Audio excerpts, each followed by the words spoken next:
The laughter hit harder than the wine ever could. We were halfway through dinner when my sister Chloe leaned back in her chair, swirling her glass like she was auditioning for a commercial, and said loud enough for everyone to hear, "You know what's funny?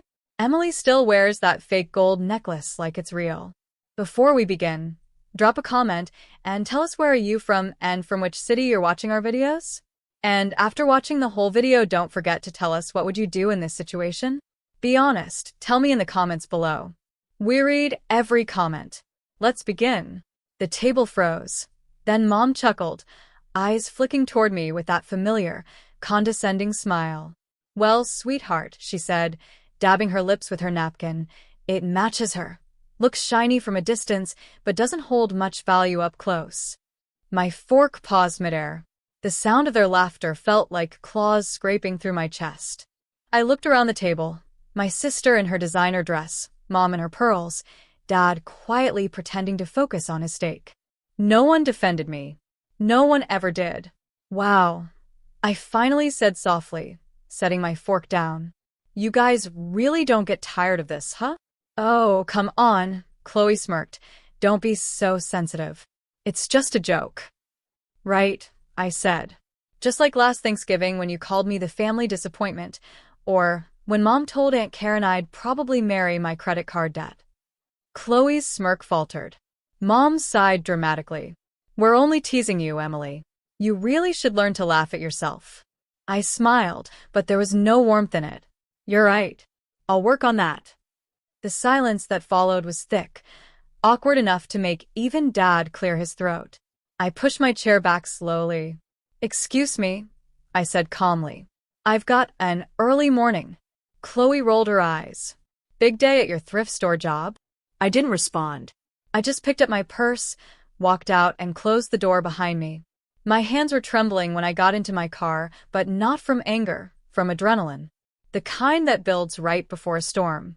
I sat there for a long time, staring at that fake, gold necklace hanging against my collarbone.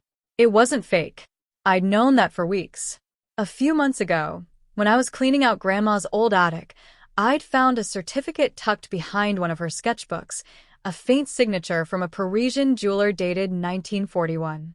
The same name engraved on the clasp of this necklace. Curious, I'd taken it to a private appraiser. When he examined it, his hands actually shook. He told me it wasn't costume jewelry, it was a lost artifact. Handcrafted from a unique gold alloy, part of a missing wartime collection. Its worth? Somewhere around $2.8 million. That night, while my family mocked me over dinner, I had already scheduled something big, something that would change the way they looked at me forever. So instead of crying, I opened my phone, pulled up the invitation draft I'd been working on, and started typing. The Alcott Family Charity Gala. Hosted by Ms. Emily Alcott. Location: the Metropolitan Museum Hall, 7 p.m. Then I attached a single photo, the necklace glowing under studio lights. My fingers hovered over the send button as I whispered to myself, "You wanna laugh? Let's make it unforgettable." And I pressed send. That night, I didn't fall asleep thinking about what they said. I fell asleep thinking about their faces, tomorrow, when they'd finally see what I'd been wearing all along.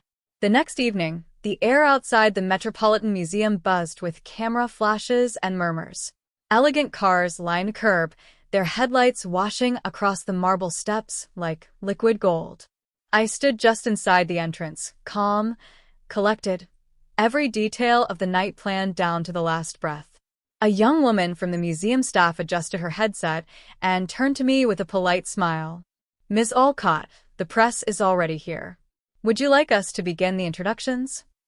"Yes," I said softly, keeping my eyes fixed on the main doors. "Let's start." Minutes later, I saw them. My mother, sister, and father, stepping out of a black SUV. Chloe wore a sequined gown that screamed for attention. Mom clutched her purse like she owned the place. Their laughter carried even from outside. They had no idea. As they walked through the glass doors, Chloe looked around, clearly stunned by the grandeur. "Wait," she whispered, glancing at the crowd of well-dressed guests and photographers. "This can't be her event." Mom scoffed. Relax. She probably volunteered to help with the catering or something. Their words barely grazed me anymore. The same people who had mocked me now stood beneath chandeliers worth less than the necklace they'd called fake. I greeted them with a composed smile. You made it. Mom blinked at me, then forced a thin smile of her own. Well, of course. Your email sounded important. But really, Emily, what's going on here? You'll see, I replied. Please, enjoy yourselves until the presentation starts. I walked away before they could reply, leaving them in the middle of a sea of strangers who nodded to me, not them. The room glowed in golden light. Waiters moved gracefully through the crowd, glasses of champagne balancing on silver trays. Every now and then, I caught Chloe trying to whisper questions to random guests, her confusion turning slowly into unease. At precisely 7:30, the museum director, Mr. Reynolds, stepped onto the small stage near the center of the hall. His voice echoed warmly through the speakers. Ladies and gentlemen, he began, thank you for joining us this evening for a remarkable occasion. Tonight, we honor a rediscovered treasure, a piece of art and history thought to be lost forever. It comes to us thanks to the generosity and insight of a remarkable woman, Ms. Emily Alcott. All heads turned. The applause hit like thunder. My heart pounded once, twice, then steadied. Mom's jaw dropped. Chloe blinked, as if the words hadn't processed yet. Mr. Reynolds gestured toward a covered glass display behind him. And now, we reveal the Alcott heirloom necklace, circa 1941, estimated value, $2.8 million. The velvet cloth lifted, and the entire hall gasped. There it was, gleaming under the lights, each diamond refracting like captured stars. The same necklace Chloe had mocked at dinner. The same one Mom called cheap. Now framed under museum glass, its name engraved on a gold plate. I watched their faces as realization settled in. Shock. Confusion. Then something deeper, regret. Mom's hand went to her chest. That's your necklace? She whispered. I turned toward her, keeping my tone even. The fake one, remember? Her lips parted, but no sound came. Chloe stammered. You donated this? You knew all along. I took a small step closer, lowering my voice, so only they could hear. Yes. I knew. I just didn't feel the need to prove it, until you made it clear that humiliation was your language. Their silence was almost satisfying. Almost. The museum director continued. This donation not only enriches our collection but symbolizes something greater, the preservation of legacy and integrity. He smiled at me. Ms. Alcott, would you like to say a few words? I stepped up to the microphone, every eye in the hall fixed on me. My palms were steady. My voice didn't shake. Thank you, I began. When I first found this necklace, I was told it might not be worth anything, that it looked too plain to be valuable. But sometimes I paused, scanning the room until my eyes met my family's. The most extraordinary things are overlooked, not because they lack worth, but because people refuse to look closely. A quiet ripple moved through the audience. Value, I continued, isn't defined by appearance or opinion. It's defined by truth. And tonight, that truth finally shines. Applause filled the hall. Chloe looked ready to sink into the floor. Mom's eyes glistened, torn between pride and shame. When the applause softened, I stepped down from the stage. As I passed them, Mom reached out. Emily, she said softly, we didn't know. You should have told us.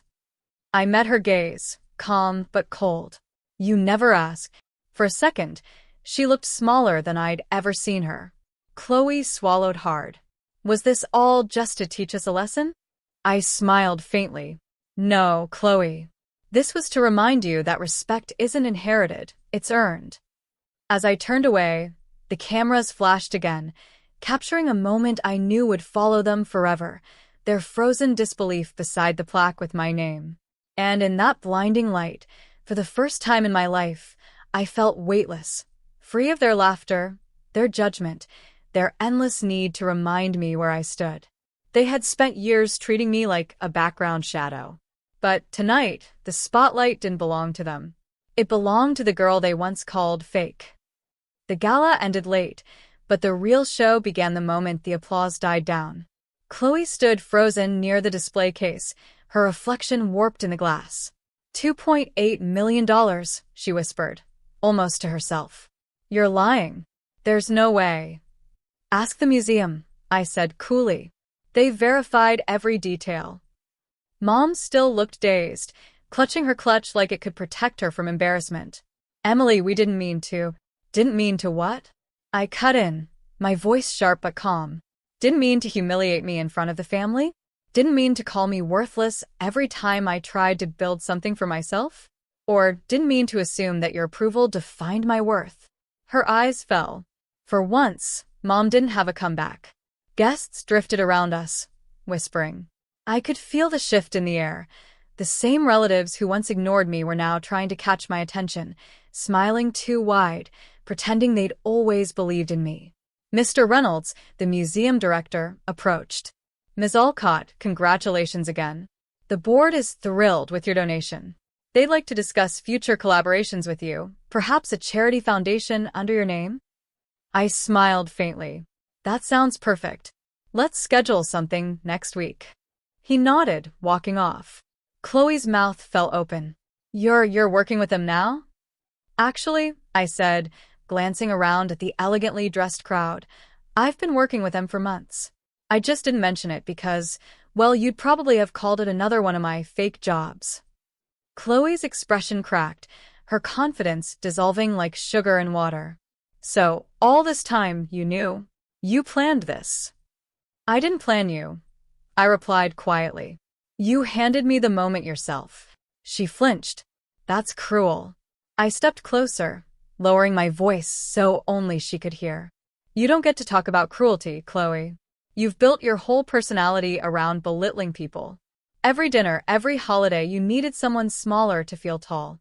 Well, congratulations. I pointed subtly toward the crowd, people now surrounding the necklace display, reading the golden plaque with my name engraved. Tonight, you finally got the attention you wanted. Just not the kind you expected. For a few seconds, silence swallowed us. Then Chloe turned and stormed off toward the exit, her heels echoing like angry punctuation marks. Mom lingered. Emily, we made mistakes. I nodded slowly. You did. Her voice cracked. Can we start over? That one question, the kind I used to dream of hearing, didn't sting the way I thought it would. It just felt late. Too late. I don't hate you, Mom, I said softly. But I've stopped needing you to see me. Her eyes shimmered. She opened her mouth, but no sound came. Instead, she just looked at me like she was realizing, maybe for the first time, that I'd outgrown the space she'd forced me into. I turned away, catching my reflection in the glass case, the necklace glowing behind me, my name shining beneath it. For the first time, I saw myself not as the outcast or the overlooked daughter, but as someone who survived being underestimated and turned it into power. Outside, the night air was crisp. The city lights glimmered like scattered jewels. I stepped onto the museum steps and exhaled slowly, watching the breath leave me like old memories drifting away. Behind me, the sound of cameras still clicked, echoing down the marble hall. Every flash, every whisper, every stunned face, it was more than validation. It was justice. And as the door closed behind me, I smiled to myself and whispered, now they finally know what real gold looks like. Sunlight poured through the curtains like it had something to prove.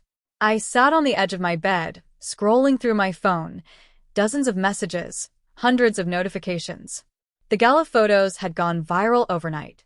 Local woman donates lost $2.8 million artifact was plastered all over social media. My name, the one my own family used to mock, was trending. Every article had the same picture, me standing beside the display case, calm and proud, while my necklace shimmered under glass. In the background, blurred but still visible, were my mother and sister, faces pale with disbelief. The poetic justice was almost cinematic. My phone buzzed again. A text from Mom. Emily, we're proud of you. We didn't realize what that necklace meant. Can we talk? Then another, from Chloe. Hey, I said some awful things. You didn't deserve that. Maybe we can start over. I stared at the screen for a long moment. I should have felt satisfaction. Maybe even joy. But what I felt was peace. The kind that doesn't need validation anymore. I set the phone down and walked to the window. Across the city skyline, the museum's glass roof glimmered in the morning sun, the same building where, hours ago, my name had been spoken with respect for the first time. I thought about that dinner table, about laughter cutting through me like shards, about being told I was less. And now? Now those same voices were the ones trembling to be heard. But I didn't need to humiliate them further. The truth had already done the job. There was a knock at my apartment door. I turned, startled. When I opened it, Dad stood there, quiet, hands in his pockets, eyes softer than I'd seen in years. "Can I come in?" he asked. I nodded. He walked to the couch, sat down, and sighed. "I saw everything. The necklace, the articles. You did good, Em." "Thanks," I said, sitting across from him. He hesitated. "Your mom's been crying all morning." Chloe too. "You really hit them hard." I folded my arms. They hit me first, repeatedly, for years. "I know." His voice dropped low. "And I should have stopped it. I didn't." That caught me off guard. Dad never admitted fault, ever. He looked down at his hands. "Your mother, she grew up thinking money meant everything. She pushed that onto all of us. But you've got something stronger. You've got heart." My throat tightened. I didn't expect emotion from him, not after years of silence. He met my gaze. "You proved them wrong. But more than that, you proved yourself right." For the first time in years, I smiled genuinely. "Thanks, Dad." He stood, gave me a small nod, and said, "You did what I never could. You made them listen." After he left, I glanced again at my phone. The messages from Mom and Chloe still waited, blue bubbles blinking like ghosts of old wounds. I typed a reply, short, measured, true. "I forgive you, but I've moved on." Then I pressed send. The quiet that followed wasn't empty. It was clean, like a reset after a long storm. I reached into my drawer and pulled out a small velvet box. Inside was a replica of the necklace, same design, less value, made of simple gold.